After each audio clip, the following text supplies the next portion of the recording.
Hello, needle മന്ദിറിലേക്ക് സ്വാഗതം. ഈ video ഞാൻ കാണിക്കുന്നത് ഇതുപോലത്തെ എൻവലപ്പ് കുഷ്യൻ കവർ എളുപ്പത്തിൽ ഉണ്ടാക്കുന്നതാണ് ഞാൻ കാണിക്കുന്നത്. അപ്പോൾ ഇതിൻ്റെ മുന്നിലത്തെ ഭാഗം ഇതുപോലെ നല്ല പ്ലെയിൻ ആയിരിക്കും. ഇനി ബാക്ക് സൈഡ് ഇതുപോലത്തെ ഓപ്പണിംഗ് ഉണ്ടാവും.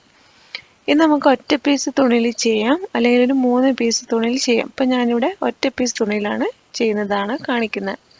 അപ്പോൾ ഇത് സിപ്പറൊന്നും ഇല്ലാത്തതുകൊണ്ട് തന്നെ നമുക്ക് എളുപ്പത്തിൽ ചെയ്യാം. അപ്പോൾ ഇതാണ് കുഷ്യൻ.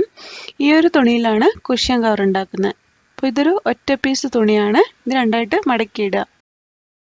അപ്പോൾ ഇതിൻ്റെ മുകളിൽ കുഷ്യൻ വെച്ചിട്ട് നീളം നോക്കുക. അപ്പോൾ ഒരു 6 ഇഞ്ച് നമ്മൾ ഈ നീളത്തിനേക്കാളും ഒരു 6 ഇഞ്ച് എക്സ്ട്രാ എടുക്കണം. അത് ഈ ഓപ്പണിംഗ് ഭാഗത്ത് കുറച്ച് തുണി നമുക്ക് എക്സ്ട്രാ വേണം. പിന്നെ ഒരു 1 ഇഞ്ച് രണ്ട് സൈഡും മടക്കി അടിക്കാൻ വേണ്ടിയിട്ട് 1 ഇഞ്ച് വേണം. അപ്പോൾ ടോട്ടലാണ് 6 ഇഞ്ച് എക്സ്ട്രാ എടുക്കേണ്ടത്.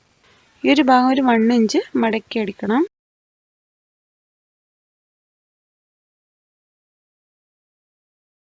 അപ്പോൾ ഇതിൻ്റെ വീതി ഒരു 1/2 ഇഞ്ച് തയ്യൽ തുമ്പ് വിട്ടിട്ട് മാർക്ക് ചെയ്യുക. അപ്പോൾ തുണി ഇങ്ങനെ നമ്മൾ മുകളിലോട്ട് മടക്കി നോക്കുമ്പോൾ തന്നെ നമുക്ക് മനസ്സിലാവും. ഈ കുഷ്യൻ്റെ സൈഡിൽ സെൻറ്ററിൽ വരുന്ന ഭാഗം മാർക്ക് ചെയ്യാം. അപ്പോൾ ഈ കുഷ്യൻ്റെ അളവ് നമുക്ക് മെഷർമെൻറ്റ് ടാപ്പിൽ അളന്ന് നോക്കിയിട്ടൊക്കെ ചെയ്യാം. ഞാനിവിടെ സിമ്പിളായിട്ട് ഈ കുഷ്യൻ മേലെ വെച്ചിട്ട് അളന്നിട്ട് ചെയ്യാണ്. ഇനി രണ്ട് സൈഡും മടക്കി അടിച്ചു കൊടുക്കാം. അപ്പോൾ ഇനി ഈ തുണിയുടെ നല്ല ഭാഗം ഉള്ളിലാക്കിയിട്ട് വെക്കുക. എന്നിട്ട് മുകളിൽ കുഷ്യൻ വെച്ചിട്ട് നോക്കാം. അപ്പോൾ തുണി അഡ്ജസ്റ്റ് ചെയ്ത് വെക്കുക. ഇനി ഇതിൻ്റെ കോർണർ രണ്ട് ഭാഗം മാർക്ക് ചെയ്ത് കൊടുക്കാം. അല്ലെങ്കിൽ പിൻ ചെയ്ത് കൊടുത്തിട്ട് ചെയ്യുമ്പോൾ കുറച്ചും കൂടി സ്റ്റിച്ച് ചെയ്യുമ്പോൾ കുറച്ചും കൂടി ഈസി ആയിരിക്കും. പിന്നെ കുഷ്യൻ മാറ്റിയിട്ട് ഇതിൻ്റെ മുകളിലൂടെ സ്റ്റിച്ച് ചെയ്യാം.